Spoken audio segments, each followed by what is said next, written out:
The Jordan Rift. Fantastic, fantastic region to examine, and it's fun to end with the Jordan Rift. From north to south, here we go. The Jordan Rift is a large geological fault line. It extends from Mount Ararat all the way down to Lake Victoria. In a way, it extends beyond that. It breaks into two parts down in Africa. And it goes on. One of them goes clear down to the island of Madagascar. So that whole, volcanic region, but also probably connected to the tectonic plates and the division of the continents and all of that stuff that happened after the flood, during and after the flood, creates this huge crack on the face of the earth. I believe I mentioned on day one when we talked about the geographical regions that one of the early astronauts circling the earth said, I can see the oceans and some of the larger lakes and stuff, but the only geographical thing that I can see from up here is this big crack in the earth from Mount Ararat down into Africa. The Gulf of Aqaba is part of that. And so that's part of God's sculpting of the land of promise, the Jordan Rift, from Mount Ararat all the way down into Africa. This rift runs north-south through the entire length of Israel, creating numerous geographical and historical phenomena important to us as we read our Bibles. There it is in the region of Israel. And again, the Gulf of Aqaba all the way down into Africa. In fact, let's look at a kind of a map of that. Here's Israel. And here are, the tectonic plates, the Arabian plate, African plate, so forth. And this big crack that runs all the way through the Gulf of Aqaba down into, here we go, the Red Sea, and down to Lake Victoria, and then a western branch that runs all the way down to Madagascar. In any case, this is part of God sculpting the land to accomplish his purpose. In this topographical map, you can see it as plain as day, running from north all the way south. Deep, deep Jordan Rift Valley. Let's try to master it. Let's divide it, as I like to do, into manageable sections. The North Rift, the Central Rift, and the Southern Rift. The North Rift is going to be north of the Sea of Galilee, the Central Rift between Galilee and the Dead Sea, and then the Southern Rift south, the Dead Sea and south, down to the Gulf of Aqaba. Northern Rift, Central Rift, Southern Rift. In order to see the Southern Rift on my map, I had to do an inset, right? I had to pull it over to the side, stuck it out there in the Mediterranean Sea. You can see the southern end in my inset here, the southern end of the Dead Sea with the Arnon River running into it, and then what I'm calling the Arabah down to the Gulf of Aqaba. So that inset is part of the Jordan Rift on our map. Does that help you? Here we go. Let's start with the Northern Rift. The Northern Rift stretches from Mount Hermon, 9,000 feet. I said 5,000 earlier. 9,000 feet, Mount Hermon. South to the Sea of Galilee. Mount Hermon is a huge, huge mountain. It's actually, again, now part of Israel. Northern Israel controls Mount Hermon. Features of the Northern Rift, the Hula Basin, as I mentioned earlier. That's really kind of the whole depression from Mount Hermon down to the Sea of Galilee. There's a little Hula Lake in the middle of that. There was. The Hula Basin once featured a small lake. An abundance of water is supplied to this region by 4 main streams. These streams are created by runoff from Mount Hermon. There's almost always snow on the top of Mount Hermon. Melting in the summer months, running down, providing water for the Jordan River, the Sea of Galilee. There's also springs. There are springs gushing out of the bottom of Mount Hermon. There are rivers running off of the edges of Mount Hermon, feeding into a swampy area, some 6 miles long and 16 miles long and 6 miles wide. That's the Hula Basin, with a little lake back in biblical days right in the middle of that. A basalt sill at the city of Rosh Pinah created a natural dam at the southern end of this Hula Basin. I'll show you that on a map in a minute. Lake Hula, this little lake, 1/10 of the size of the Sea of Galilee, and the swamps of Lake Hula were drained by the Israelis in the 50s. From 1951 to 58, they drained the swamps of this area to create beautiful, lush, rich fields where they could grow crops and so forth. From the 60s to the 90s, when what started to happen? Environmentalists and tree-hugging people and stuff. Forgive me if, that's your thing. But, granted, the Hula Basin and Lake Hula was a nesting place, a stopping place for migratory birds. And so, probably rightly so, they were convinced we need to refill some of these swamps, create a national park, a wetland. And again, the birds did begin to migrate through that area, and it's a very beautiful park to visit. So they recreated, as it were, the Hula Lake from the 60s to the 90s, and there's a national park there today. This is the Hula Basin, very clearly seen on our map, as you can see right north of the Sea of Galilee, which had, in biblical times, a little lake in the middle of it, which was drained and now kind of refilled. And notice all those rivers running off of Mount Hermon, those 4 rivers and springs rushing into the Hula Basin and down to the Sea of Galilee and the Jordan River. All right, here's the Hula Basin. Very clearly seen. Look at this for a second. The Hula Basin, but then you have this basalt. Remember, basalt is volcanic runoff. So these volcanic cones over here are exploding at times, and all this basalt is running off this direction, which created a dam. There's a little town here called Rosh Pinah, and this basalt dam here is called a sill. And the sill is what caused the waters to back up into the Hula Basin and create Lake Hula. So we'll talk about the sill here at Rosh Pinah, creating the basin, as it were, on the southern end of Hula. All right. Here are the 4 major rivers / springs that are feeding the Jordan River from the north. The Ayun, sometimes spelled I-J-O-N, I-J-J-O-N. There's all kinds of different spellings, but the Ayun River, farthest to the west, the Sinir or Hasbani River, they all have Hebrew and Arabic names. Dan, at Tel Dan, there's a spring that just gushes out of the bottom of the Tel, as it were, the hill.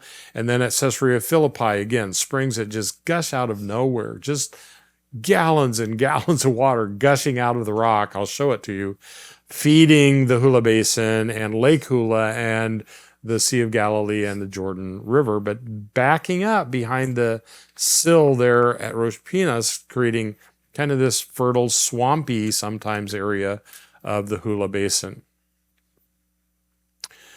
This is the way it looked, the Hula Basin before the 1950s, when they drained these swamps. And this is the way it looked until they kind of restored the swamps. We're standing here kind of by Kadesh of Naphtali, which I showed you earlier, on the edge of the Hula Basin, up on the rim of the Hula Basin.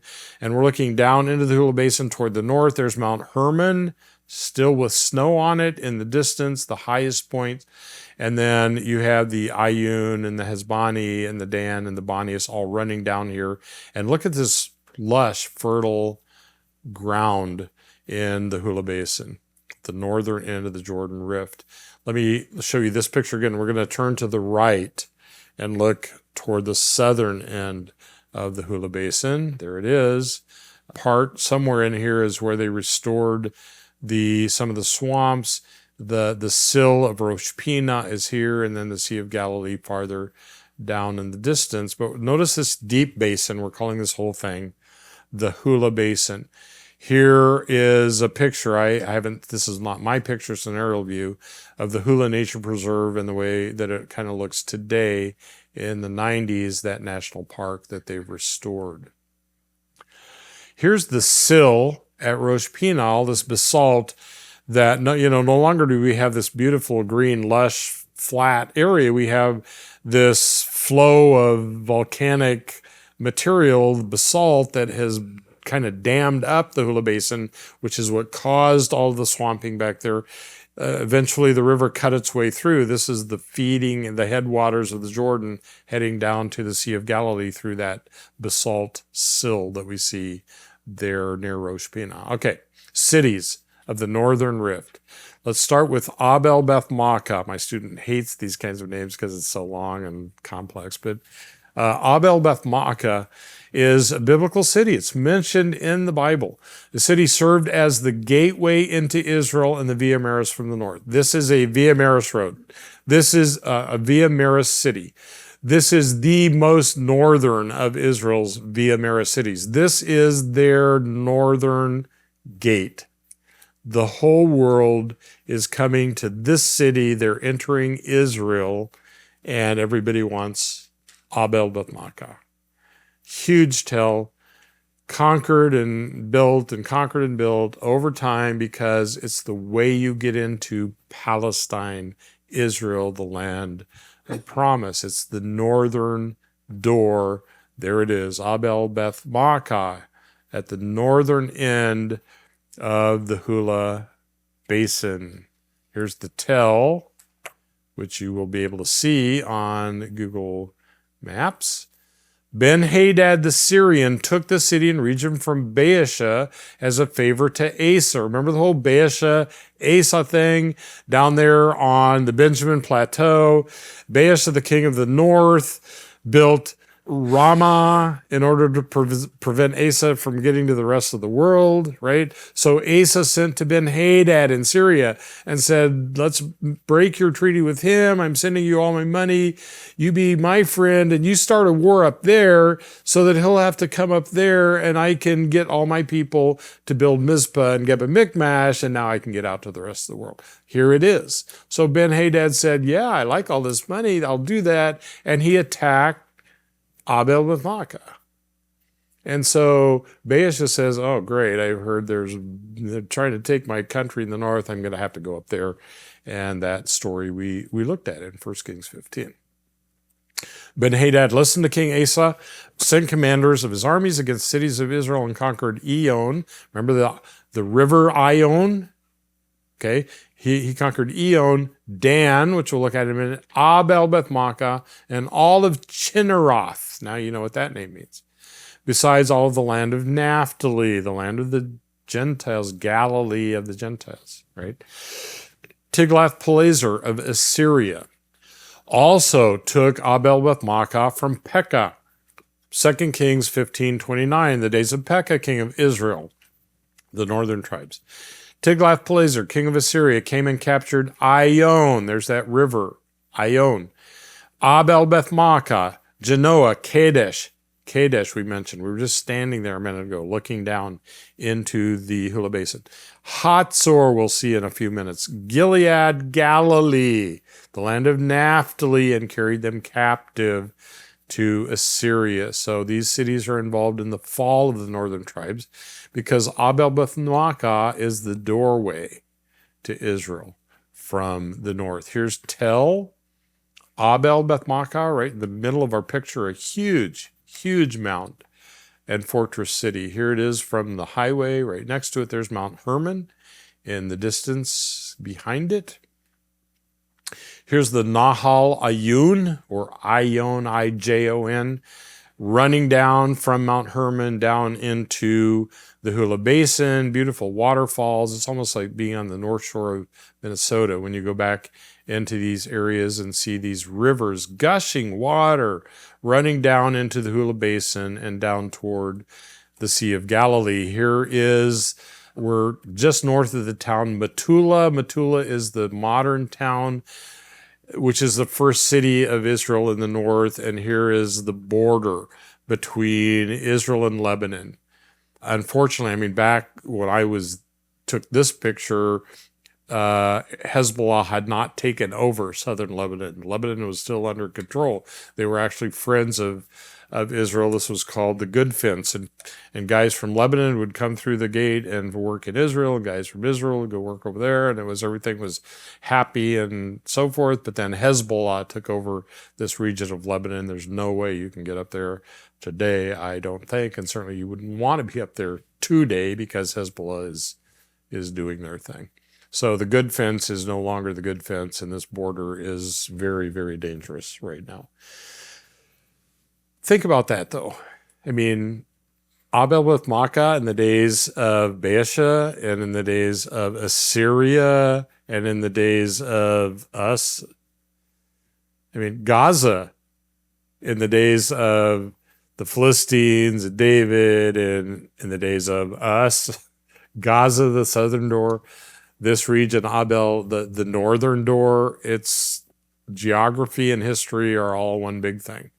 And it's the same today in a way as it was back then, right? Let's move to the east a little bit to the city of Dan. This city, formerly called Laish, was taken by men from the tribe of Dan when they failed to conquer the Ayalon region. Judges 18:1. There's Dan way in the north. Remember, from Dan to Beersheba. But remember when we talked about the coastal plain and the Ayalon Valley?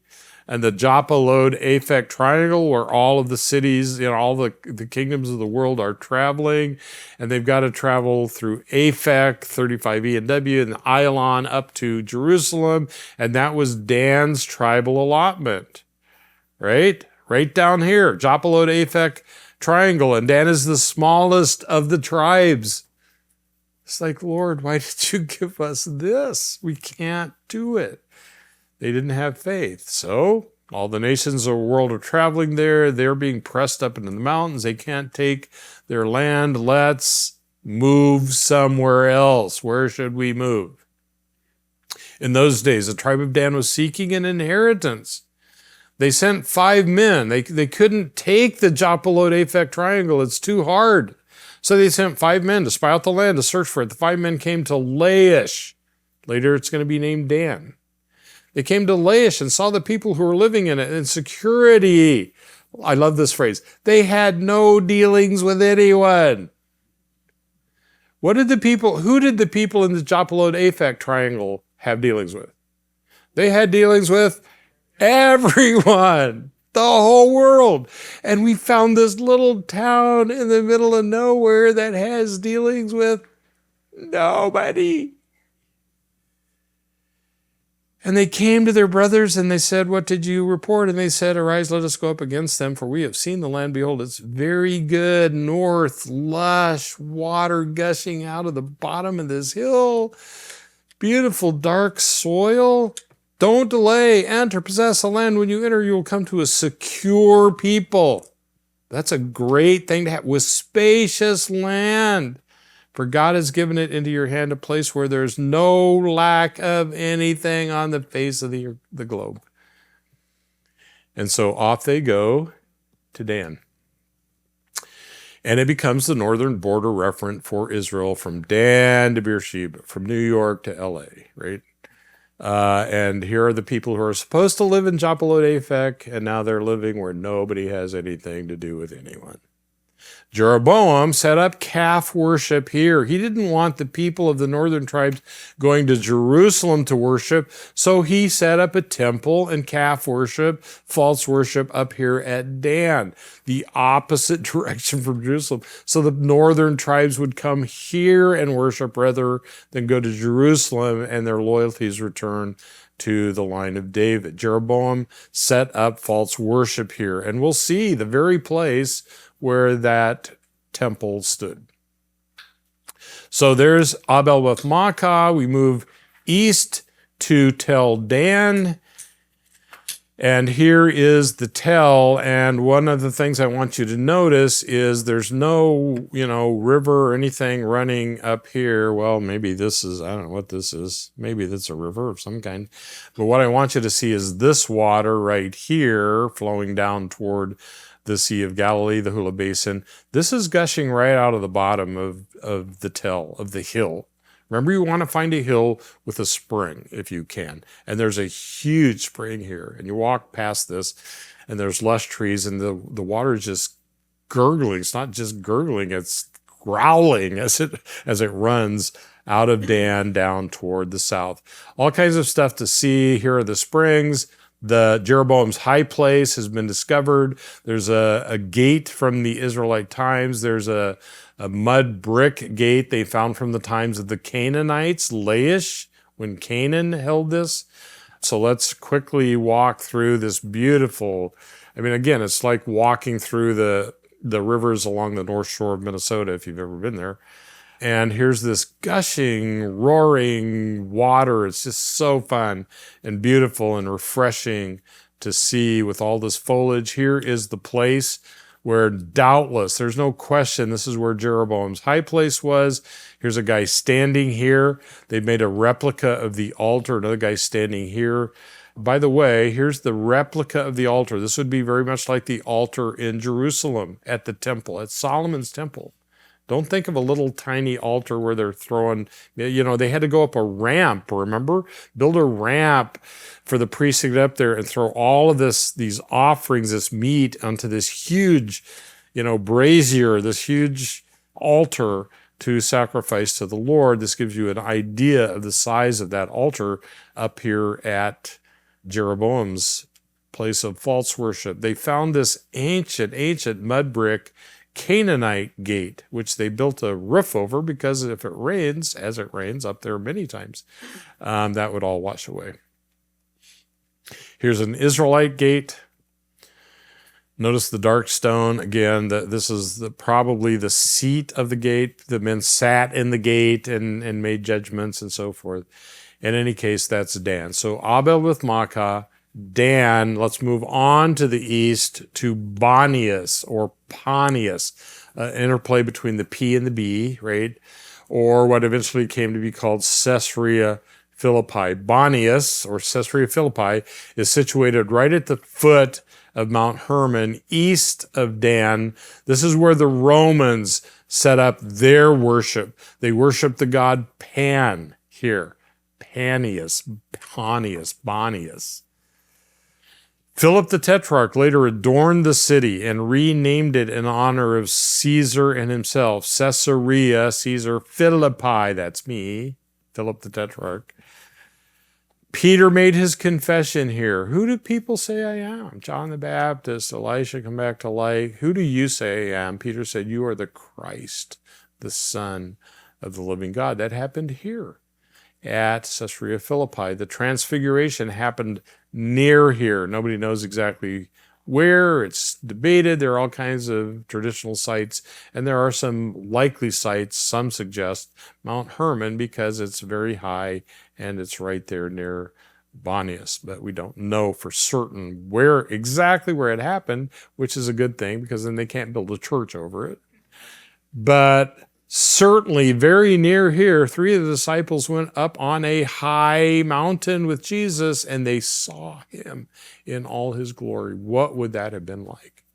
Peter says, let's build a tent and let's just stay here. That happened near Caesarea Philippi. So there it is.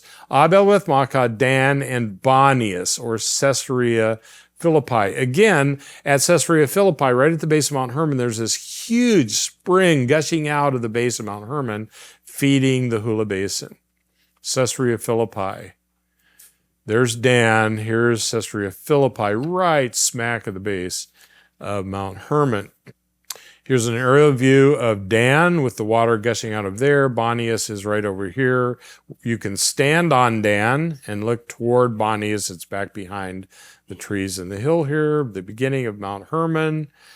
Here's an artist rendition of Banias. And notice the water here coming right out of the bottom of this mountain, gushing, gushing, gushing, even over here, down feeding the Hula Basin and eventually the Sea of Galilee.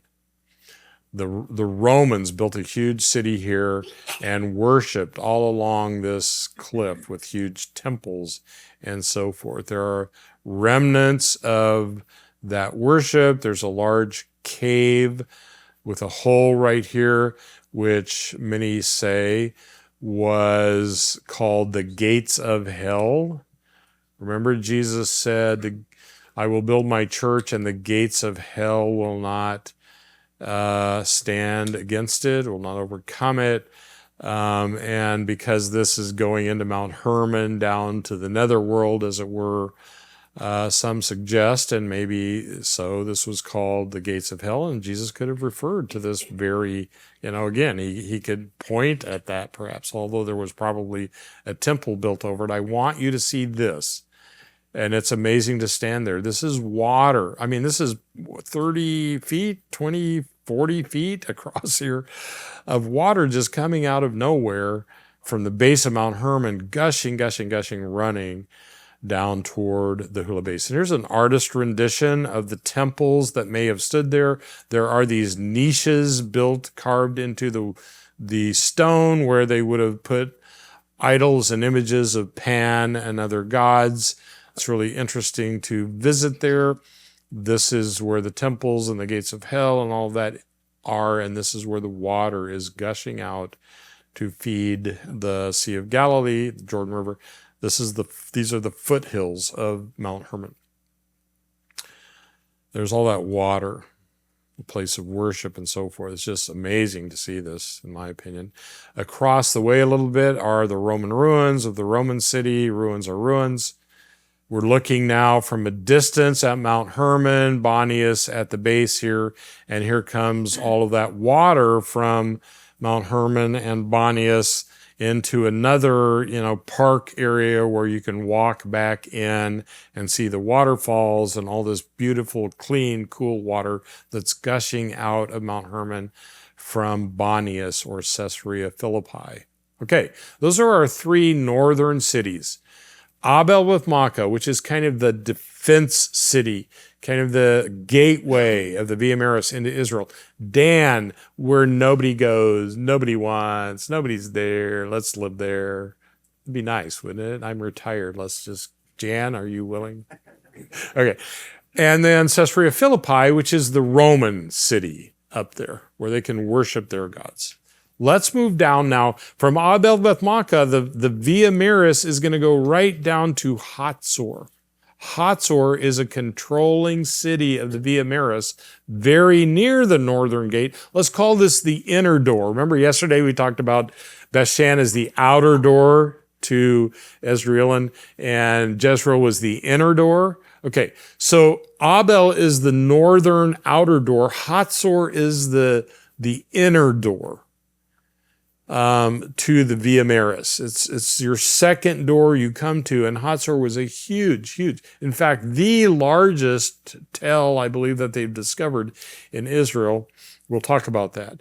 It sat on the western edge of the Hula Basin. It controlled the Via Maris. I'll show you the road that goes around Hatzor.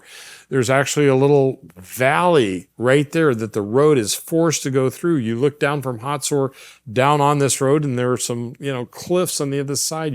The road is down in a valley. Very easy to control that road as it comes from Abel Beth Makkah. It controls the Via Maris near the sill. Remember that basalt sill that blocked the waters of the Hula Basin? That basalt sill is not just blocking the waters of the Hula Basin, it's also giving you a way to cross the Jordan River up there in the northern part before you get to the Sea of Galilee.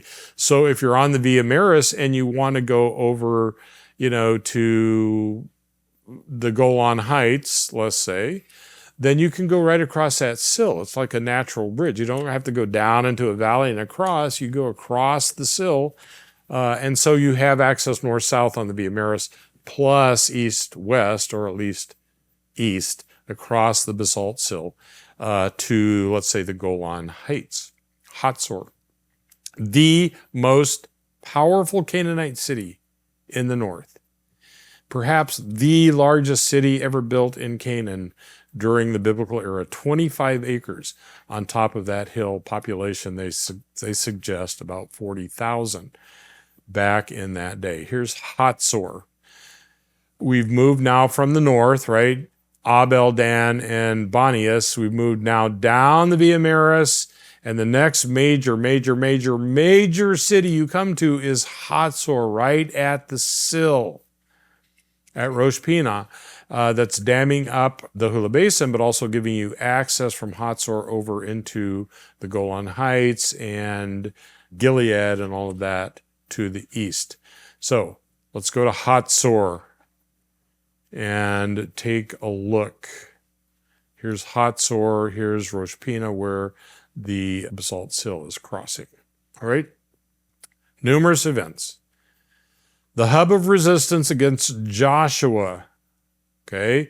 They fought the battle up at Merom, but the hub of resistance came from Hatzor itself in Joshua 11. When Jabin, king of Hatzor, heard of it, the defeat of the southern coalition, all these Canaanite cities down in the south are falling. Maybe there are some people still left down there. There's certainly a bunch of people up here.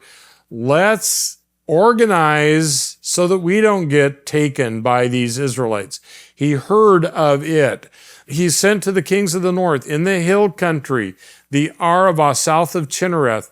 He's using the word Arava. Arava is used for the Jordan Rift, south of the Sea of Galilee. Okay? The lowland, the Shphelah, the heights of Dor. You know these places now. To the Canaanites, Amorites, Hittites, Perizzites in the hill country at the foot of Mount Hermon. The people who are left in the south, the people who are left or who are still up here in the north. Let's get everybody together. They came out as many people as the sand on the seashore with many horses and chariots. All of these kings came in and camped together by the waters of Merom up there on the hill, and they fought a big battle up there. I'm still curious as to why they fought up there. I guess it's a bigger plateau where they have room to fight each other. But Joshua and his people won that battle, which we will see. Well, I guess there it is. The Lord said to Joshua, "Don't be afraid. Tomorrow at this time I will deliver him into the slain before Israel." Joshua and all the people of the war came with him suddenly to the waters of Merom and attacked them. The Lord delivered them into the hand of Israel. They struck them until no survivor was left. Joshua turned back and captured Hatzor. That's where Jabin, the king who organized this whole war, that's where he came from. He struck its king with the sword. Jabin's dead. Hatzor formerly was the head of all these kingdoms, and he burned Hatzor with fire. He captured all the cities, utterly destroyed them. There's the ban. He utterly destroyed them. However, Israel did not burn any cities that stood on their mounds. There's the word tell. Any cities that stood on their mounds except Hatzor, which he burned. And guess what they found at Hatzor when they began to dig down? A burn level. When you are in Israel, those of you who've been here know this. If you're not, I tell my students, look around and look at everything out there. Don't just look at what's in your face. But I also say, look down at your feet. Because there are little chunks of potsherd and little pieces of all. Who knows what you'll find. Going down those steps, I almost said this the other day, I didn't have time. I don't have time now. Going down those steps to the water system at Megiddo, I found a chunk of a water pot. I bet it's about this big. I mean, I've got it in my office. I was tempted to bring all that stuff here.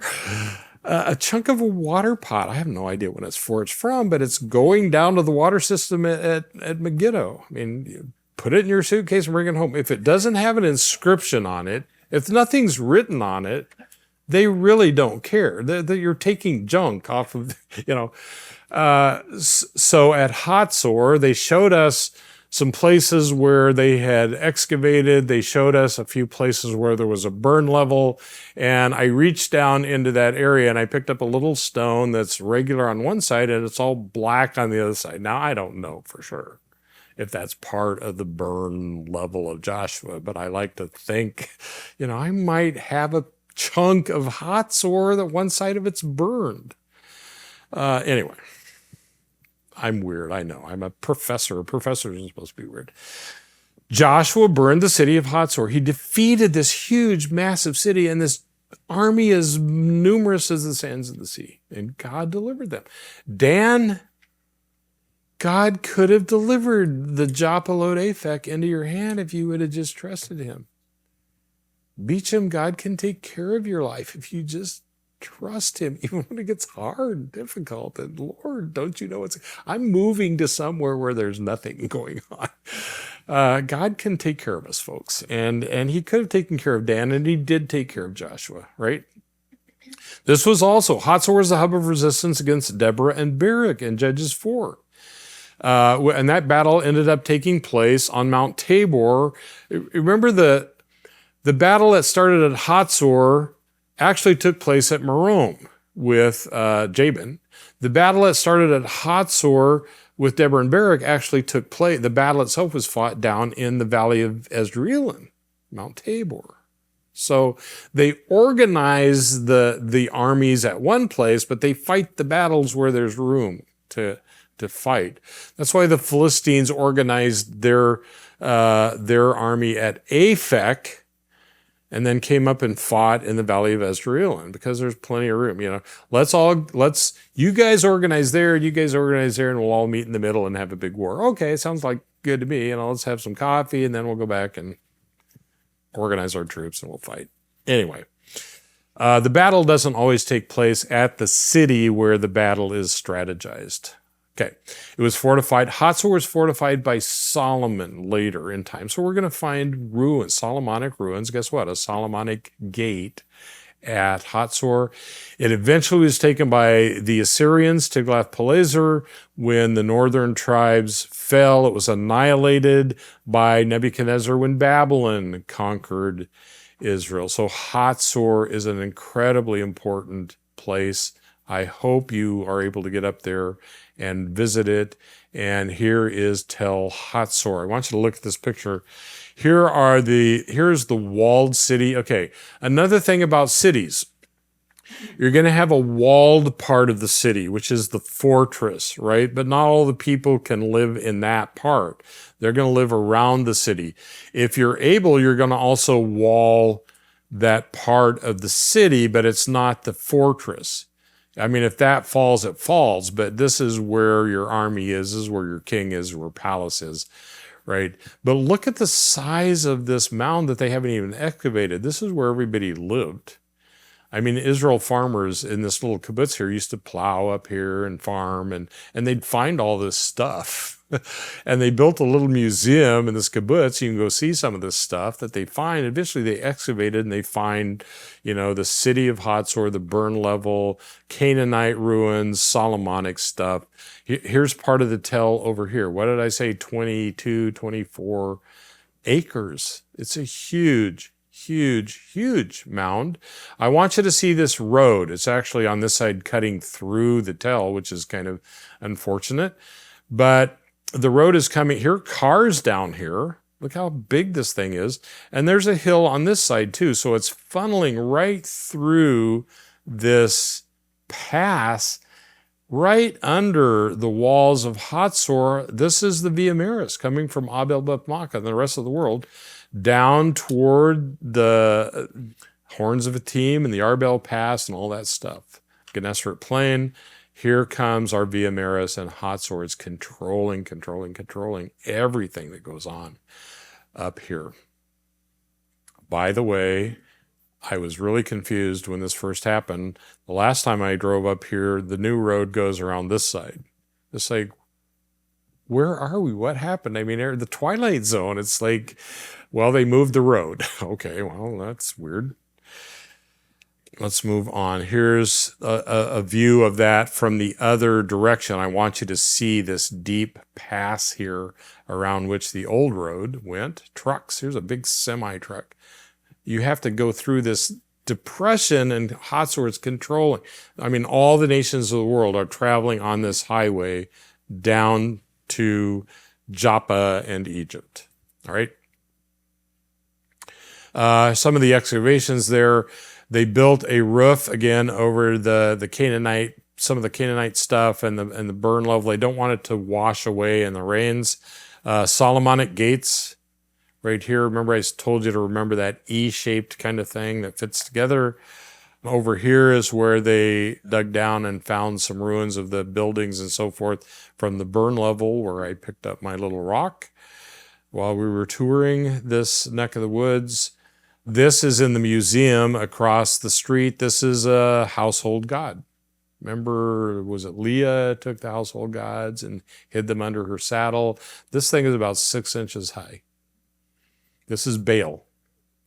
Put this in your house and you bow down to it every day and pray to it every day and expect it to deliver you from all your problems and troubles. It's a household god. Here is the, I believe this was a temple area, worship area. There's the burn level at Hatzor. I mean, this is Joshua stuff. Imagine that. Again, some of the, in the museum, some of the things that they found there, all these household gods that people worshiped. There's the Solomonic gates. Here's the water system, much like Megiddo, down, down, down to a shaft and a tunnel and all that kind of stuff. Looking back at Mount Hermon. I just turned around one day and there's Mount Hermon and all its beauty there in the distance and shot a picture of it. And remember, that's where Abel, Dan, Bonius are up there at the base. All right, let's move to the central rift. Let's move now to the Sea of Galilee and south to the Dead Sea. Ready for this? Hanging in there. A couple more regions of the rift and we're done. The central rift includes the Sea of Galilee, about 630 feet below sea level, and we've done the Sea of Galilee. So we're not going to have to spend time there. That's saving us some time. South to the Dead Sea, the central rift. Sea of Galilee, south to the Dead Sea. Features of the central rift, the sea and the Jordan River, particularly. The Sea of Galilee was more fully described in the study of the region of Galilee. 20 minutes, an hour ago, right? The south of the lake. Now that's where we want to go. South of the lake. We did the west side, we did the north side, we did the east side. Let's go south of the lake. The Jordan River winds its way toward the Dead Sea. The Dead Sea is 65 miles away. The northern end of the Dead Sea is 65 miles away from the southern end of the Sea of Galilee. Guess how long the Jordan River is between the southern end and the northern end? 200 and some miles. In other words, if you got on a canoe in the Sea of Galilee and got in the Jordan River to go 65 miles to the Dead Sea, you're going this way, this way, this way, winding, meandering right down 200 and some miles down to the Dead Sea. It's a winding, meandering, always changing river, especially during the rainy season and the flood season. Did you ever read of floods in the Jordan River? Yeah. And we're going to see that in the Bible and in some of the texts we look at. Traveling south from the lake toward the Dead Sea, the rift noticeably changes from moist and fertile to arid and barren. We learned that on day one, right? The more north you go, the more rain you get. The higher in elevation, the more rain you get. And we were just at Mount Hermon, 9,000 feet, high elevation. We're way north, a lot of rain, water gushing out of the base of this mountain. But you'll notice this, and most tours do this. Most trips do this. You go to Beacham, then you get on the bus and you head south to Jericho. Look out the window. Lush, green, Beacham, southern Sea of Galilee. Down toward Jericho, drier. You're going down in elevation, which is less moisture, and you're going south, less moisture. And it's notably different in the hour that it takes you to drive that 65 miles, probably an hour and a half. But as you travel south, it's getting drier and drier, and you need to notice that. Everything's changing. Okay, here's the southern end of the Sea of Galilee. They're the Golan Heights in the distance, Yarmuk River. Okay, look at the water here, these are probably fish farms. Jesus had to fish in the sea, right? But they just raise fish and pull them out with nets. Anyway, but look at the green, look at the water, look at how, and here's the Jordan River, by the way. And south we go. I mean, we're looking straight across now at the Yarmuk River, fertile, beautiful, green, green, green. There's the Jordan River. You've got to go down there and see what there is to see. Now we're about halfway down, and it's starting to get a little more dry and a little more rugged and a little more arid. And now we're looking at Jericho. And I mean, Jericho's an oasis. It's called that in the Bible. The city of palms. There are palm trees there because there are springs gushing out of the hills here. Elisha, the spring of Elisha. We'll see that. Anyway, look at how barren and desolate it is because we're right about at the northern end of the Dead Sea. You need to take note of that as you drive from north to south. Okay, let's talk quickly about the Gor and the Zor. The Gor is the name. It's a biblical word. It's the name for the entire Jordan Rift. When we think of the Jordan Rift and that big, deep cut all the way, that big fault line all the way from Ararat down to, the whole rift there is called the Gor. Varying in width from 2 to 14 miles, bounded on either side by 3,000-foot cliffs on both sides. That deep fault line falling down 3,000 feet. Those cliffs rise to Samaria and Judah on the west side, and the country of Jordan, the plains of Moab on the east side. That's the Gor, the whole rift bed. North-south travel is relatively easy in the rift. So if you're not going to go down the coast and the Via Maris, you can very easily travel from north to south down the rift. When Jesus went from Galilee to Jerusalem, it's very likely he went down the Jordan Rift and then up at Jericho, up that road where the guy fell among thieves. So the Jordan Rift is very easy north-south travel. It's just to get out of it, you got to go up 3,000-foot cliffs. Find a way to get on a ridge that's going to lead you out of there. So east-west travel is difficult because of the cliffs of the Gor, but the north-south travel is very, very easy. Here's the Gor, 12 to 14 miles wide with 3,000-foot cliffs on each side. The Zor is the lower bed of the Jordan. It's where the Jordan actually runs. It meanders through this little Zor. It consists of tangled maze of washed out terrain because the water's running through there and, meandering and cutting through the soil and so forth with thickets of vegetation. And I put that in quotes because that word is used in the Bible. Of the Zor, tamarisk, willow, cane, oleander, wild animals, lions are living down in there, and other wild animals. Recurrently gouged by the yearly floods. So it would flood, the Zor would fill up and wash everything and churn everything. And now the Jordan River has a different, different twists and turns. And then it dries up and then the floods come again and it all changes down there. The Gor remains the same, but the Zor is always changing and stuff is growing down there because there's always water. Generally always water, suitable habitation for various wild animals. Read about the thickets in Jeremiah 12, 49, 50, Zechariah 11. There's the Gor, the whole thing, and then the Zor is the lower region where the floods and the Jordan is flowing, and overflowing. Makes sense? Jeremiah 12, if you've run with footmen and they've tired you out, how can you compete with horses? If you fall down in a land of peace, a land of ease, if you get tired and trip and fall in a land that's easy, flat, and so forth, how will you do in the thicket of the Jordan? Jeremiah 50, behold, like a lion coming up from the thicket of Jordan against the perennial pasture, I will suddenly make them run away from her. I will appoint over her whomsoever I choose.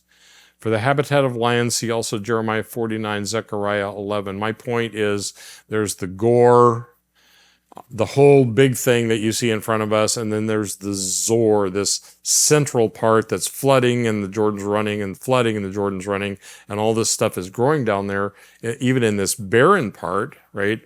And it's mentioned in the Bible, the Gor, the Zor, and the thickets. Okay, we're standing on one of the hills of Israel looking down into the rift. So this whole thing is the Gore. This is the country of Jordan on the east side of the Jordan River. It's the country of Israel on the west side of the Jordan River. There's the Jordan River running down here. And again, you can see the Gore, which is the whole thing, and then the Zor, this tangled mess where the river runs and changes direction and so forth. Once again, you can see the twisting Jordan River there and the fertile fields around it. Cities in the central rift. This isn't really a city, and we've actually already talked about it, but remember the Alexandrium we talked about in Samaria? It's the fortress, kind of like the Herodium. It's built there up on a hill. It's right at the mouth of the Wadi Faria that comes from Tirzah down to the Jordan River. When you do travel from Beacham down to Jericho, notice it's getting drier, more desolate, more arid, more desert-like. By the way, that central rift, it's probably in our notes here, is sometimes in the Bible called the Arava, though I'm using Arava for the southern rift. The whole rift from the Sea of Galilee south in the Bible is sometimes called the Arava. But anyway, as you travel from Beacham down in the Sea of Galilee down to Jericho, look at the terrain, keep your attention on that, and then at some point, hopefully, you'll look up out the right side of the bus if you're sitting on that side. Don't tell the people on the left or they'll be climbing all over you. And up there, way up above you, is the Alexandrium. It's guarding the mouth of the Wadi Faria. I had to look at my notes for a minute. And it's kind of an escape place for the crazy King Herod, right? We really wanted to get to Jericho. In the Bible, it's called the City of Palms. There are palm trees there because though it's arid and desert and difficult, there are springs coming out of those Judean hills, gushing out of the bottom of the Judean hills that are creating literally an oasis city, Jericho. Occupied an oasis region east of Jerusalem, fed by wadis, that is these riverbeds that in the rainy season are running, and by springs that flow out of the hills of Judea. There are really two Jerichos.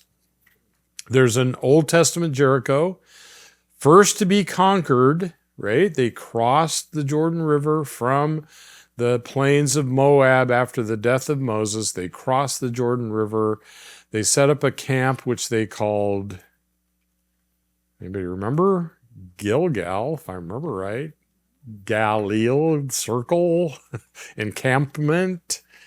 And then they defeated Jericho. So this is the first city to be conquered. It was the home to Rahab. So you've heard me talk about the ban. You can go to the central website. You can hear my whole discussion of the ban. But part of what I love telling about that story is when they defeated Jericho, Achan and his family, his whole family, including his children and his wife, were all put to death because he violated the ban, right? To violate the ban, when you go in, utterly destroy them, that word, that Hebrew word, forgive me for saying it, but it's the word. It's cherem. Cherem. It's utterly destroy them. Women, children, babies, from top to bottom, everything should be destroyed. That's the word I'm discussing. You know, why would God do that? And you can listen to the podcast. But what I want to say is, if you violate the ban, you put yourself under the ban. And here is one of the people of God, Israel, Achan, who violates the ban and identifies, as it were, with Jericho, and so he is under the ban, and he and his family have to die. On the other hand, here is a Canaanite woman who is under the ban. She's a prostitute, and She believes in God. She wants to adhere to Israel's God. And what happens to her? She's delivered. She's saved from the ban. So if you're under the ban, don't feel like this is genocide and we're just going to kill you all. There is the opportunity to escape by belief and faith. And Rahab, one of the Canaanites, escapes, a prostitute, escapes the ban. And Achan, one of the people of God who sins against God, is put under the ban. That just, the providence of God and the grace of God and the justice and judgment of God, it's all tied up in that story. So much more I could say about that. But this is the first city to be conquered, and Rahab and her family were saved. Achan and his family were destroyed. Joshua 6. Eventually, a school of the prophets was set up here by Elijah. And then one of his prodigies, Elisha, followed him. In fact, Elijah, very near here, they crossed the Jordan, and Elijah was taken up into heaven, and Elisha came back and was his replacement. Right? That happened very near here at Jericho, and this is where the school of the prophets was. This is where a guy was chopping down a tree once with a borrowed axe, and the axe head came off and fell into the spring. It fell into the spring at Jericho. Jericho is there because there is a spring. And we're going to see the spring of Elisha. And guess what? There's no church built over it. So that's kind of cool. There's also a New Testament Jericho. It's about a mile from Old Testament Jericho. And this is where the Romans and Herod built his palace area and so forth. 2 blind men and blind Bartimaeus were healed in Jericho. By the way, one of the accounts of one of these events says Jesus was coming out of Jericho and met, I think, the blind man. One of the Gospels say he was going into Jericho and he met the blind man. And some unbeliever is going to say to you, well, how can he be, if the Bible's true, how can he be going out of Jericho and into Jericho at the same time? Was he lost? And you can say, you know what? There happened to be 2 Jerichos. There was an Old Testament Jericho. They both were still there. And so one gospel writer, he's in between the two. We're leaving the one Jericho and heading into the other. So you can say you're leaving Jericho or you're entering Jericho. It's really not a problem. In any case, New Testament Jericho, about a mile or so down the road. This is where blind Bartimaeus and the 2 blind men were healed. Zacchaeus lived here. And your guide might take you into Jericho and show you the sycamore tree where he climbed. No church over it, but there are sycamore trees there. It's kind of fun to look at them and think about that story, this short little guy who had to climb the tree to see Jesus. The road from Jerusalem to Jericho was notorious for its dangers. Remember, George Adam Smith, east of Tekoa is chaos. Well, east of Jerusalem is chaos. Once you get over the watershed ridge, there's no water falling there anymore. It's rugged, it's desolate, it's hot, there's nobody there, and thieves would attack people going from Jerusalem to Jericho. That's why Jesus told that story.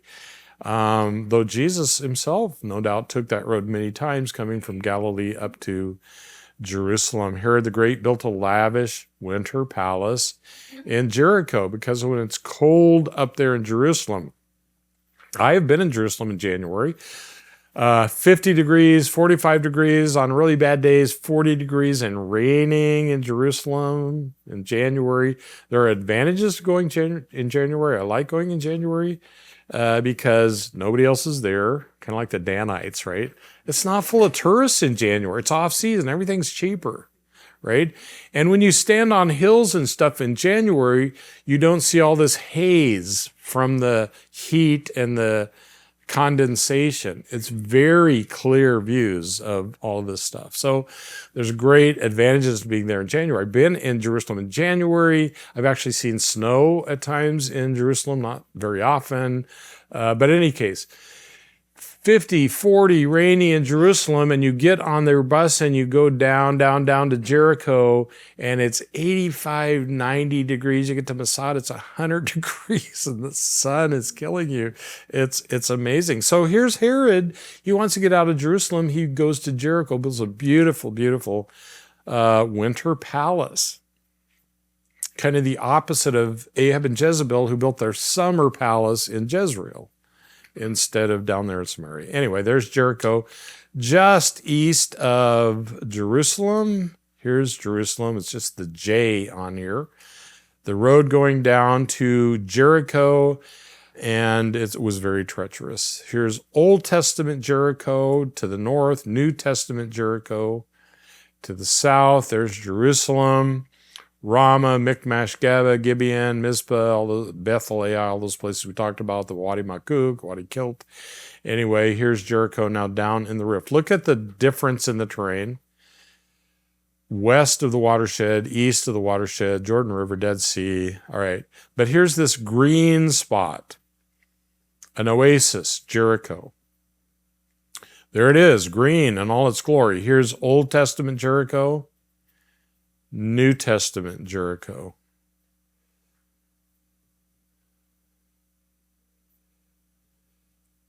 Old Testament, New Testament, and a green, green, green. Jordan River over here. Herod's Palace and the Roman ruins right in here.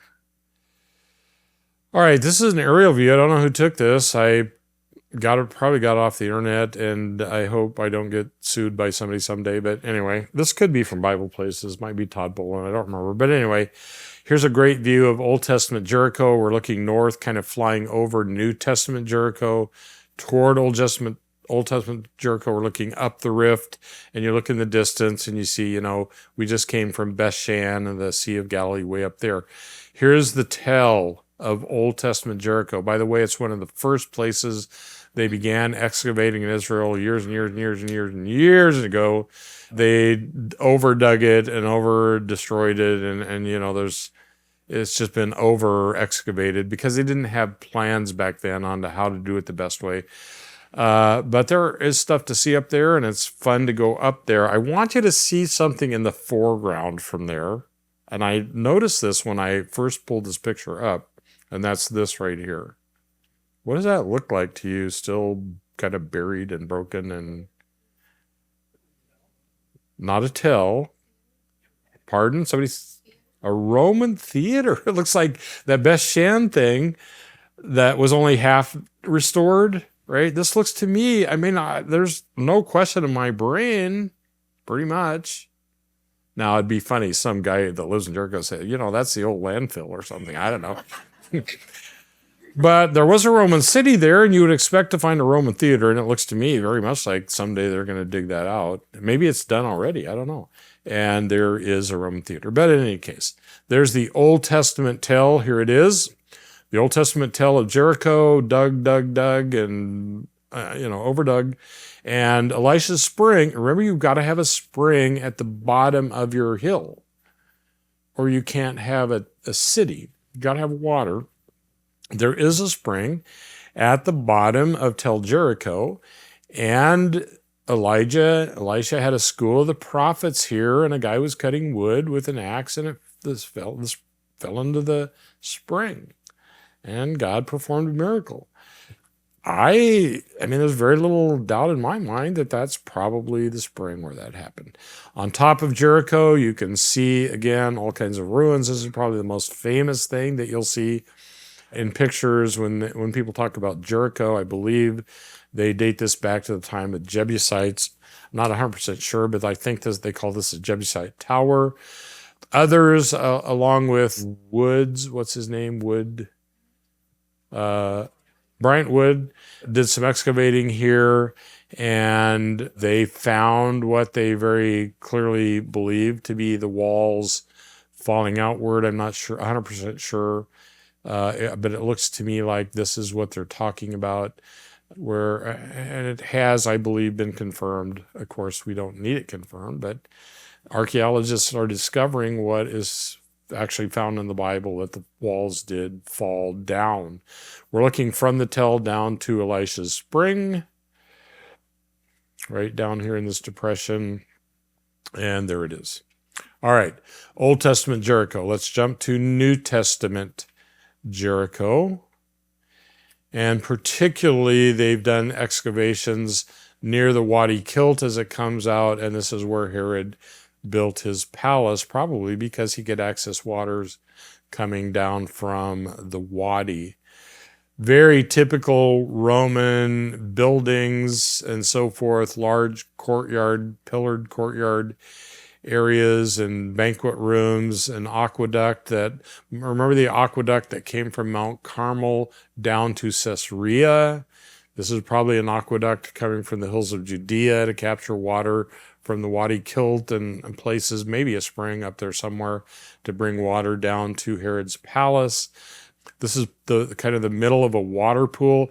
I told you when we were on the Herodium, and we looked down into, the palace kind of areas down at the bottom of the Herodium, and there was a big rectangle or square with an island in the middle. And I said, remember that? Because that looks exactly like this to me. And it's not surprising if Herod by the Herodium has a big pool with this island in the middle, maybe a fountain, I don't know what. Here's the same kind of thing in Jericho. All right, that's the central rift, and mainly what we want to see as we drive by it is the Alexandrium up there, just because it's interesting. But Jericho, a great place to see, and there's plenty to see down there at Jericho. But let's head south. We're almost to the Dead Sea when we're at Jericho.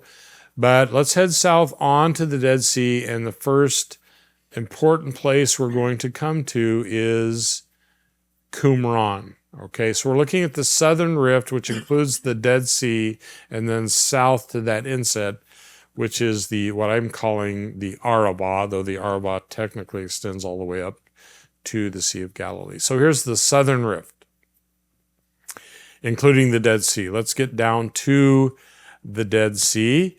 Features of the Southern Rift. The Dead Sea is about 48 miles long, 11 miles wide, about 1,300 feet below sea level. The deepest continental depression on Earth.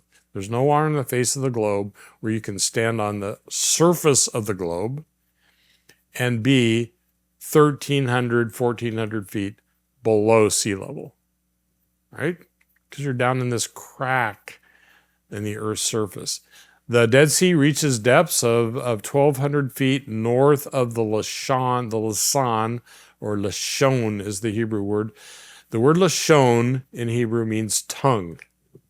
Okay? And when you see pictures of the Dead Sea, you know what? I'm going to use this again. When you see pictures of the Dead Sea, it looks like this. You see this bump sticking out here, right? You can see it on our map. This is the tongue, the Lashon, it's called. So north of the Lashon is really where the Dead Sea was. They think that south of there, if there's water in modern times or even today, that probably did not exist as water back in the days of Scripture. The Lashon was probably the southern ridge, but anyway. So Lashon, that's what I wanted to show you. The sea reaches a depth of 1,200 feet north of the Lashon, the Lasan. That's where the Dead Sea really is. Anything south of there probably was not the Dead Sea in biblical times. There's discussion and debate about that. The Lashon is that peninsula on the south end of the sea. The waters south of the Lashon are shallow and may be recent. Back in the times of George Adam Smith in 1850, that may be when that part of the sea began to flood.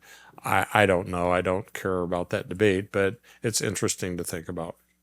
The Dead Sea is known for its high mineral content. So you've seen people, maybe you've done it yourself, swimming in there. You can float in there and read the newspaper because it's so much mineral content. It's dense. It's like laying in Jell-O, I guess. Okay, story. Beacham's been there, 8 times. Never have I swam in the Dead Sea. I don't care to do it.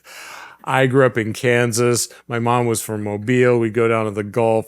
That's salty, and I love being at the Gulf. I love the waves. I hated the salt, and you get in the waves that goes up your whatever. I've never been attracted by swimming in the Dead Sea, floating and so forth. People on my tours want to do it, and we do it, but I don't do it. So anyway, you see pictures of it, and you can do it if you want. Have fun. The Dead Sea is known for its high mineral content of salt, bitumen, and potash. In fact, Israel, south of the Lashon, that's basically all they do now, is they fill that up, they let the sun evaporate it, they harvest all the minerals and sell them, and then they fill it up again and let it dissolve. I mean, this is a huge, huge industry in Israel today. Here's the Lashon. Here's south of Lashon. These are all now mineral farms, basically, in the south. But in biblical times, this probably itself, north of the Lashon, would have been the Dead Sea. All right? The Dead Sea does have a beauty of its own, as long as you don't see fat people swimming in it. It really, I mean, every area of the world, even deserts, have beauty if you look at them through, the eyes of some of the, I mean, look at that. The sun that would be going down behind us to the west, shining on the hills of Moab with the Dead Sea in front of you. It's pretty, almost like Grand Canyon-like with a big lake in it. Look at these layers and layers of, this is the hills of Judah, east of Tekoa, right? The chaos. Well, this is the chaos. Here's our road down here that we're taking our bus on. There's a car right, I don't know what that is. There's a car right there. I mean, these are huge cliffs. Remember, 3,000 feet. Pressing the road right next to the Dead Sea at places. This is the sea, and the wind is splashing up on these rocks and leaving salt deposits. You want to swim in that? Fine. It can get to look like this. It looks like Minnesota in the middle of January, but this is salt on these rocks. There are beautiful hotels. These are resort hotels. People from Jerusalem, again, in the middle of, in the middle of January, February, I want to go to the Gulf Shore in Alabama. We did that last year. It's the first time we ever snowbirded. People in Jerusalem in January want to go down here. It's 80, 90 degrees. You can lay out in the sun. You're 1,400 feet below sea level, and they tell me that you can lay out in the sun all day long there. You're never going to get sunburned because the UV rays can't get down through, the atmosphere that far. And if you want a suntan and never get burned, this is where you go. People are laying out there all the time, catching rays and keeping warm in the middle of winter. If you're fortunate, you might actually get to stay in a hotel there once or twice, and we've been able to do that. Again, I mean, a natural beauty, dromedaries wandering around, donkeys wandering around, and Israel loves seeing this. I mean, clouds and rain. The annual rainfall in Masada, I believe, I could be wrong, but it runs in my head. Annual rainfall at Masada, which we're going to get to halfway down the Dead Sea, annual rainfall is 1 inch every 5 years. That's nothing. So to see this is like, thank you, Lord. We're going to get a little bit of rain. All right. So the Arabah, the word means desert, essentially, is here the extension of the rift south from the Dead Sea to the Gulf of Aqaba. It's what I'm calling the Arabah, though technically that extends all the way up to the Sea of Galilee, as the Bible uses the term. We're calling the area from the Dead Sea south down to the Gulf of Aqaba the Arabah. The entire depression south of the Sea of Galilee is sometimes called the Arabah. The word itself refers to an infertile crosslands. I believe I looked this up, that the word steppe, S-T-E-P-P-E, is a similar kind of word in English. You think of the Russian steppes or the Indian steppes or wherever they have steppes. These are like flat, dry, barren, scrub brush kind of places. Copper was mined. They did discover way back in the days of Old Testament, and Solomon discovered copper in the sandstone of this region. And there were Bedouin peoples and people who loved living in deserts who traded down here in the Arava and headed through the Negev over to Egypt and back. Major trade routes that would lead even over to, remember, the King's Highway on the east side of Jordan that goes north and south. There are east-west routes from Egypt across the Arava and the wilderness area over to the King's Highway, and people are traveling here, and stuff is going on, including copper mining. There are places where you can go and you look at the ground and it looks like grass, but it's copper stones that are green because there's copper in them. And Solomon mined copper there. In fact, you will find these holes. Remember I talked about the little girl? They lowered down a hole with a candle under the mosque at Hebron. These are copper mines. I don't know how long this little thing is. I'm going to say maybe 6 inches. So this is a bigger hole than, lower. They would lower grown men down these holes. They're called bell caves, I think, where the top is just this hole, but then you mine out underneath. It looks like a big bell, and they're putting copper in bags and stuff and pulling them up on ropes, pulling the people up and down on ropes. Look at these ridges in the stone where the ropes are wearing away. These are copper mines down in the southern part, the middle part of the Arava. Eventually you get to the Gulf of Aqaba. This is no longer the Dead Sea. This is now the Gulf of Aqaba. And there are resort hotels and all kinds of stuff down there. And this is giving you access to, the Indian Ocean and all of that down toward Madagascar and Africa and so forth. And Solomon actually built ports down here. Let's look at the cities of the Southern Rift. We already got clear to the south. Let's go back to the north. Remember I said after Jericho, you get to the Dead Sea, and the first place you're going to come to that's important in the Bible is Qumran. Well, it's important for biblical discussion. Qumran. You've probably heard of Qumran, the Qumran Caves, and the Dead Sea Scrolls, right? Qumran was a communal village of a Jewish sect called the Essenes.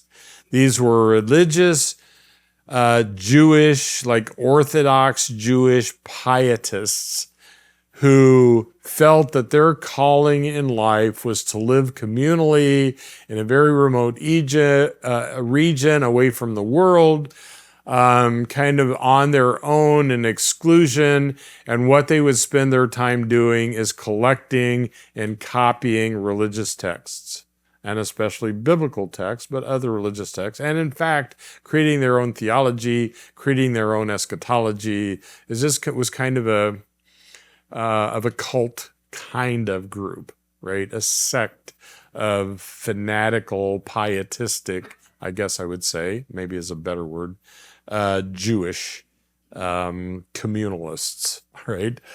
This separatist community thrived in the intertestamental period. Remember, for 400 years from the time of Malachi's prophecy until Matthew writes, there's 400 years between Malachi, the end of the Old Testament, Matthew, the beginning of the New Testament, 400 years in there of silence. God is not speaking. There are no prophets. There are no scriptures. And that's called the intertestamental period, the period between the testaments. And that's when this community grew up and thrived. They are known for copying and keeping biblical and religious scrolls. Most of the Dead Sea Scrolls were found in caves surrounding Qumran. By the way, I mean, the fortunate thing about that is this is the Dead Sea. It's down in elevation, right? It's south. There's very little rainfall, which means there's very little moisture. And you know what moisture does to paper and texts and ink, and it degrades it. But this is dry, barren, arid. You don't need a dehumidifier in these caves. And these scrolls then, some of them in jars, are perfectly preserved for hundreds of years, thousands of years, until they were rediscovered. And they basically confirmed that the Bible texts that we had that didn't date back that far were very, very accurate. They hadn't changed hardly any over time since the days those texts were originally written. So that's Qumran. That's why it's so important. It's a great place to stop. They have, a nice tourist shop there, great bathrooms, air conditioning. They show you a fantastic movie about all of the stuff here. And then you can see the community of Qumran and the caves of Qumran. Here's an aerial view of Qumran right here, the excavations of what they found. This is looking north. Here's the north end of the Dead Sea and on toward Jericho. Here's our road coming down to Qumran. These are some of the caves, but kind of the most famous caves. You can walk out here and look at these caves. I believe Cave 4 here, where they found the most scrolls, the most number of scrolls, though not the first scrolls. All kinds of interesting excavations that they will walk you through and explain to you. A large room for dining, a room that they call the scriptorium, where they actually would sit and copy the scriptures. They found tons of, pen heads, or what do you call a feather that you use? Quill, thank you. Quill heads and, pieces of paper and stuff in there. There are water preservation places with, like we saw, that aqueduct at Jericho. You want to, every drop of water that falls there, you want to collect, and you want to preserve in a cistern or something. You need to keep what water is there. And they also were very much into, because they're pietistic Jews, they were into ritual bathing. So this is called a mikveh. Mikveh is where they do their ritual bathing. They walk down in here and dip down and come up. It cleanses them. It's a ritual cleansing. And if I know the story correctly, and if it's actually accurate, every time they had to write the name of the Lord, Yahweh, which they never pronounced, but they would have to write it in these texts, they would have to wash, they'd have to cleanse. And so they would write, the theory is they'd write their scrolls, leave the name out, and then they'd come and bathe, and then they go back and write the name in. I think they found, the reason they think that is they found some scrolls where they forgot, they missed a gap. But anyway, they did, have to ritually cleanse. It's part of the Jewish ritual. And in the cliffs next to Qumran look at this. There's just caves everywhere. And the story goes, a little Bedouin boy had lost a sheep one day, and he thinks maybe it wandered into this cave, so he throws a rock down there, hoping to hear a bah, and instead he hears a clink and a crash, and he goes down in there, and he finds a clay pot, and inside this clay pot is a scroll. And he sticks it in his pocket, as it were. He takes it home to Dad. Dad says, oh, maybe this is old and valuable. I can make some money out of it. He takes to an antiquities trader in, I think, maybe Bethlehem, and sells it for 2 shekels. And that guy, if somebody hears about it, I forget the guy's name, is actually Yigael Yadin's father, if I remember right, hears about it. He buys it for a pittance. And eventually, that sells to a museum for $5,000 or $5 million or something, I forget. But where did you find this? Well, once the guy found out you could sell it, he went and got more, and eventually just came out that there's all these scrolls. It was an amazing find. But there are caves all along Qumran. Again, this is Cave 4. You see this picture perhaps many times. And the first time I was over there, on the trip with the Institute, and my wife, our guide, I think it was Jim Monson. I forget who was with us that day. But anyway, there's a little barbed wire fence across this to keep you from going down there with a couple strands of barbed wire. And he said, hey, you guys follow me. And he climbed through the barbed wire fence, and we walked down this path, and we went in this hole, and we went down into Cave 4. I came out of there. Jan didn't go. I came out of there, and my black jeans were all dusty and white. I said, I never want to wash these pants. I've been down in Cave 4. I was like... Anyway, I mean, I was there. I took some of these pictures. They found, I forget the number. Somebody could maybe Google it. I think they found like 1,200, 1,500 scrolls. They found a bunch of scrolls in Cave 4. It's the cave where they found the most scrolls, if I remember correctly. Somebody Googles it, holler out the number, let me know. All right, that's Qumran. Let's go now to, I really love going to En-Gedi. If you can go to En-Gedi and take time to do this, En-Gedi is a deep, lush, spring-fed valley, springs coming out of the hills of Judea, descending from the hills of Judea down toward the Dead Sea. And remember, the Dead Sea is dry, there's no water, it's barren, there's no vegetation, it's hot, it's miserable. But you find this crack that you can go back into, and as you're walking up this crack, there's water running down there, there's foliage beginning to grow, there's shade, it's cool.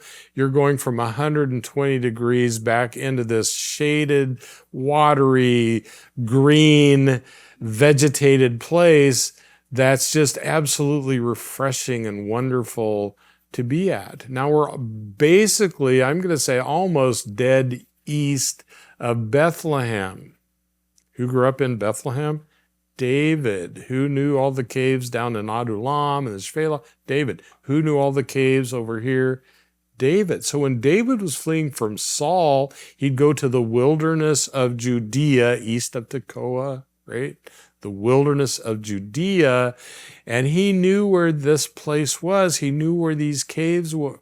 It's a great place to hide, plenty of water, cool vegetation, beautiful place, and he would hide from Saul. This is one of the places that he escaped to, and Saul had to come looking for him here at En-Gedi.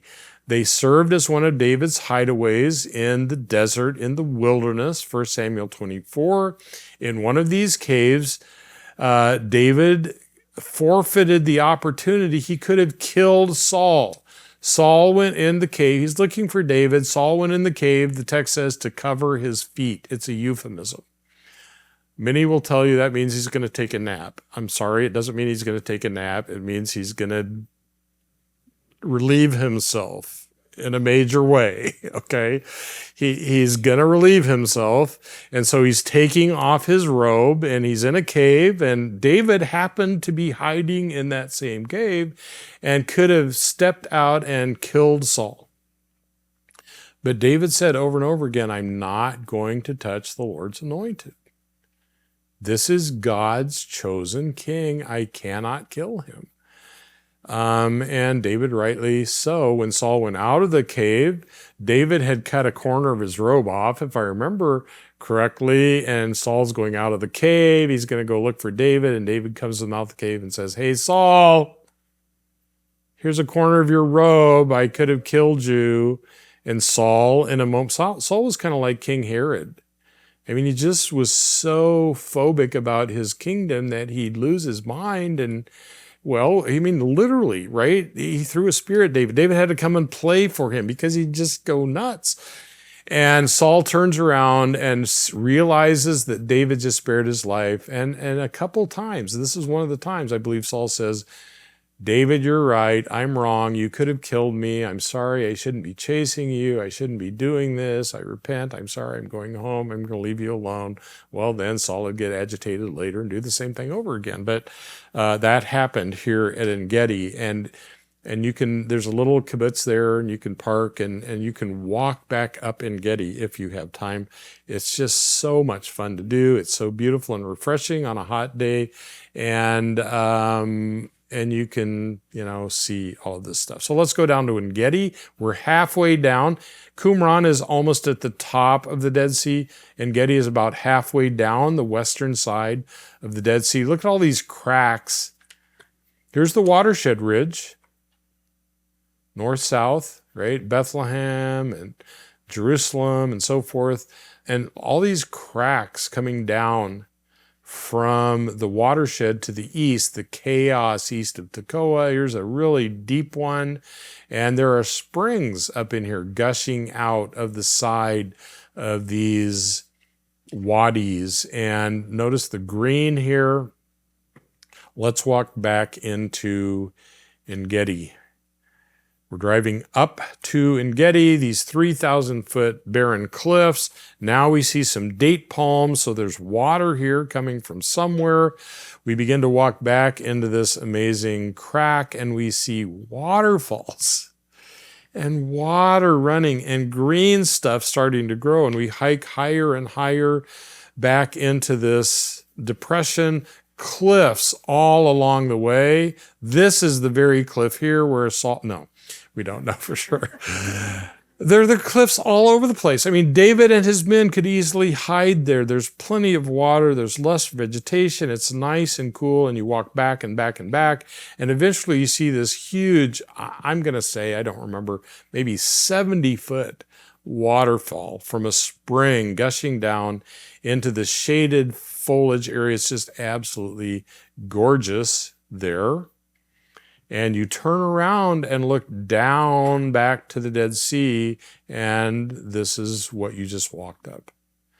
And you can imagine David, here's a guy standing here. You can imagine David and his men hiding in here from Saul, living in these caves, and you read that story, and now you've been to that place. I mean, it's just fantastic. Personally, I'm not commenting on, personally, I would rather take my group and do that than spend an hour swimming and floating in the Dead Sea. But, I mean, I have taken people to swim and float in the Dead Sea because they want to do that. But please give me time to go to En-Gedi if we can. You can't always do everything you want to do. All right. Let's move on down. We have 15 minutes here. Let's move on down to Masada. We've all heard of Masada. Masada isn't necessarily biblically significant, though it may be mentioned. Okay, it's a massive, I like to think of it as an island of rock that broke off of, as it were, those 3,000-foot cliffs and created this kind of island that's sticking up out of, as it were, the floor of the Arava, the Dead Sea Arava. It's 1,400 feet in height. David may have hidden on Masada. 1 Samuel 23:14 says something, I think, about the fortress, or somebody have that opened. Ed's looking for it, but I forget the word that's used there. 1 Samuel 23:14. It doesn't say Masada, but it says something like the heights or the fortress or something. Okay, Bible drill. Remember when you were little kids, you old people, Bible drills? You take your pages of your Bible, like that one with, and you'd sit there and they'd say, 1 Samuel 23:14, go, and everybody'd be flipping pages. You know how you do Bible drills now? You take out your phone. It's like, okay, everybody go to the app, but don't open anything. All right, 1 Samuel 23:14, boom. Who could get, well, okay. Man, what is stronghold? There we go. That's our word. David may have hidden here. It's called the stronghold in 1 Samuel 23:14, which could very well be. I mean, this is a very natural phenomenon that would have been there, very easily defended, very easily fortified. And so that may be the stronghold where David, again, another place where he hid from Saul. Herod, of course, built lavish fortifications and palaces on top of Masada, and much later, as the Romans were conquering Israel, in fact, after 70 AD, when the temple in Jerusalem fell, there are still zealots who have not been conquered by Rome, 2 years after the capital has fallen, but they're enclaved here at Masada, and they're taking the last stand of Israel. Kind of like up at Gamla. Now it's Masada. The last remnants of opposition. Rome wants to wipe these people out. And here they are on Masada, and Rome sets up camps around them and builds a ramp to conquer them. And just when the zealots on top know that Rome is going to conquer them the next day, they decide that dying by their own hand would be better than being conquered by Rome. And so there's a mass suicide on top of Masada. I believe it's still true. I know it used to be true that when they inducted the new recruits into the military in Israel, they would take them up on Masada. And, Masada, it's like the Alamo. The Masada will never fall again. And that's where they induct their army, their military into service on the island, the fortress of Masada. All right, so we're down by the Lashon now. Clear down by the Lashon is Masada, this island in the sky. Here's a Google Earth picture, and you can almost start to see Masada as an island that's broken off of these cliffs here, creating this high island of rock. On the west side, you can see the Roman ramp. Remember, they build these ramps. We saw the Assyrian ramp at Lachish. They had to pile dirt up to get up there so they could put battering rams so they could bash the wall in and conquer the zealots. And when the zealots knew that was going to happen tomorrow, they took their own lives.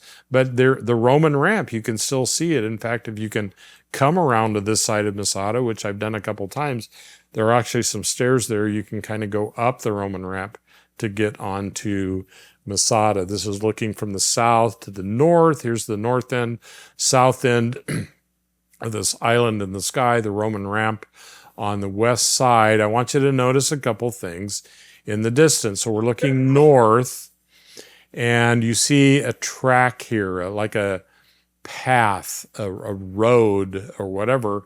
Actually, they tell me, I've never done it, I don't want to try it, but they say that this is the road, the way, if you followed this, you would get to Jerusalem. So if the Romans are coming from Jerusalem, or you're going from Masada to Jerusalem, this would be your track, apparently. You'll see a path here. This is called the snake path. This is the way you can walk up or down to Masada. I've never walked up or down. No, I've never done either. There is a cable car, thankfully, that will get you to the top and down. I've had a few in my group. I've allowed a few in my group to walk down. I've never allowed anyone in my group to walk up, because guess what that does? It takes a lot of time. Have any of you ever walked up the snake path? Yeah, down. See, I mean, that makes sense. You can get down a whole lot faster than you get up. So if you're going to walk the snake path, walk it down. Otherwise, you're going to lose 2 hours. Okay, anyway, I want you to see all of that. And also notice this. Can you see this little stone fence here? That's a Roman camp. You're going to see these Roman camps all the way around Masada. There's some other ones over here. You're going to see them all around Masada, because Rome knew they couldn't probably, it's going to take forever to build the ramp and to beat their way into the city. So they surrounded it and laid siege to it. They didn't want to let anybody in to resupply or let anyone out to escape. So they built these camps. They built probably a stone wall around the whole thing as they built the ramp to try to conquer this last remnant of resistance. This is the road leading up to Masada. You see this massive thing, and you think, I'm going to go up there and take a look at Masada. Here are some Meshugaim, some crazy people who are climbing up the snake path. Makes no sense to me. These folks are headed down, I think, which makes more sense. Oh, so here's the, bus parking lot. There's a museum. There's nice bathrooms and a place to get some air conditioned, get a drink, get some water. Here's a Roman camp that has been partially restored. I don't see, here's a big giant Roman camp back here. Here's the cable car coming up, which is the way to go. The backside here is the Roman ramp. Here's somebody walking up the backside, which I have actually done. It's not nearly as treacherous and hard. You look down and you do see these Roman, vestiges of the old Roman camps, a wall all the way around. They're keeping people from escaping or getting into Masada. In the 80s, they did a miniseries, 3-night miniseries. I see some heads shaking that remember this miniseries on Masada, and we were there shortly after they filmed that, and they left the props. Here's a giant catapult that they used in that miniseries with some of the stones that they used. Actually, I think these are on top of Masada that they piled up that were probably catapulted up there by the Romans. Anyway, you get on the top there, it's like 20 acres up there or something like that. All kinds of excavations, Roman palace area. The northern end is a three-tiered palace built by Herod the Great. Bathhouse with a steam room, right? Grain storage, food storage, palace areas, villas, and so forth up there. By the way, there are trenches dug all along the edge of Masada, like aqueduct kind of trenches. When water did fall up there, it would collect in these little gutters and it would run into big storage rooms because with very little water, 1 inch every 5 years or something like that, maybe 4 inches every 5 years, I don't remember. But anyway, you'd have to collect that water in storage tanks if you want to survive on Masada. They have built, I haven't seen this, but they built this sculpture of Masada to show the water collection system, and apparently they pour water on top of it and it shows how it collects in these aqueducts and runs into the storage areas. I mean, the Romans had ways of doing things and they're collecting all the water that they can. Here is one of the giant storage areas. There's a guy standing there. And if you could fill this thing up with water, I mean, you'd have water to survive. If you don't, you're going to not be able to live here. I mean, he built swimming pools up there. Obviously, he needed and was able to collect water, grain storage, and so forth. In fact, when they found grain in these storage bins, when they first discovered them, little pieces of wheat or whatever, somebody thought, well, let's plant it, see what happens, and it grew from 2,000 years ago. But remember, this is dry desert area. That's why the Qumran scrolls remained intact, because there's no moisture there. And they planted wheat from Masada and it grew. Roman bathhouse, again, Herod had to have it all. Cold room, warm room, and then here's the steam room. I like this because they actually put the floor, they rebuilt the floor so you could see how we've seen those pillared rooms. Now we see the floor on top. Hot water running down here with steam coming up the pipes on the side, the vents on the side, and this would be, a steam bath, a sauna in the middle of, as if you need one, I guess. Well, the moisture would be nice. They discovered a Jewish synagogue up there that the Jewish zealots built after the Romans had abandoned it, but now the Romans are coming to attack the zealots. By the way, you'll see a black line all the way along. That is where the ground level was. Everything above that has been reconstructed, and everything under that was buried under earth. That's why archaeologists had to dig this up to find this. And Yadin decided, let's put a black line there so people know what we had to dig up and what we have reconstructed. Beautiful mosaic floors, which shouldn't surprise us. Bathtubs up there on Masada. The northern palace, 3 tiers where Herod could enjoy the beauty of looking out on the Dead Sea. This is a reconstructed model of what that palace area might have looked like. The middle, looking down from the top into the middle circular. I believe there's a circular stair under there that goes down to the bottom level, if I remember right. These walls would be plastered and painted to look like marble and pillars and so forth. again, we want to look out, and there really is a beauty to the Dead Sea and that region. And here again is that path on the north end, looking from Herod's palace, that they say is, basically the road that would lead to Jerusalem. At least that's what I've been told, and I like to believe it. The beauty of a sunset from that neck of the woods. There's the Lashon. There is a beauty to being at the Dead Sea. Let's finish up way down in the south at Elat, Ezion Geber. Again, we're way south. We're into the inset, and there is a town in the Bible, Elat or Ezion Geber, where Israel camped during the wandering. Solomon made a strategic port here. Solomon made a port way down here, which led to all kinds of marine, connections to India and Africa, Madagascar, and so forth. It's an amazing to think of in 1 Kings 9:26. Solomon built a fleet of ships in Ezion Geber, which is near Elat, the shore of the Red Sea. We call it the Gulf of Aqaba in the land of Edom, 1 Kings 9. There's Elat, or Ezion Geber, way down at the southern end of the Arabah on the Gulf of Aqaba.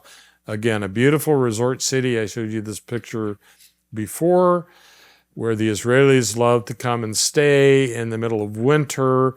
There are beautiful coral reefs there, an aquarium. People fly from all over the world here to see some of the best coral reefs, apparently, in the world. And there's beautiful Elat at night as the sun goes down. Here's our last slide. We've made it through the regions. We're done. Until tomorrow, Jerusalem. As we think of the Jordan Rift, we're reminded that even in this huge geological fault line on the face of the earth, from Mount Ararat to Lake Victoria, was an intricate part of God's sculpted plan for his chosen people. He sculpted the land. He sculpted their faith. He sculpted their daily life. He sculpted every part, their history, their future. God is sculpting a plan for Israel so that they might know him, the one and only true God. They might love him and obey him as their Father, protector, sovereign, and Savior. And God's plan for Israel is not done. There is a future for national Israel, not as a political nation that it is today, mostly in unbelief, mostly agnostic in their faith. There's a future for Israel. Israel will someday be restored as God's chosen theocratic kingdom after the tribulation period. When Jesus comes again, his feet will touch the Mount of Olives. All Israel will see him. They will mourn him, the one that they pierced, according to Zechariah. They will believe in him. They will be saved. He will cut a covenant with them, the new covenant. Israel will be restored as his chosen people, and Jesus and Israel will rule the world for 1,000 years until history is brought to its conclusion. That's what we've been looking at all week. We're done with our regions. Tomorrow we will go to Jerusalem. Bring your suitcases. See you then. Thank you so much.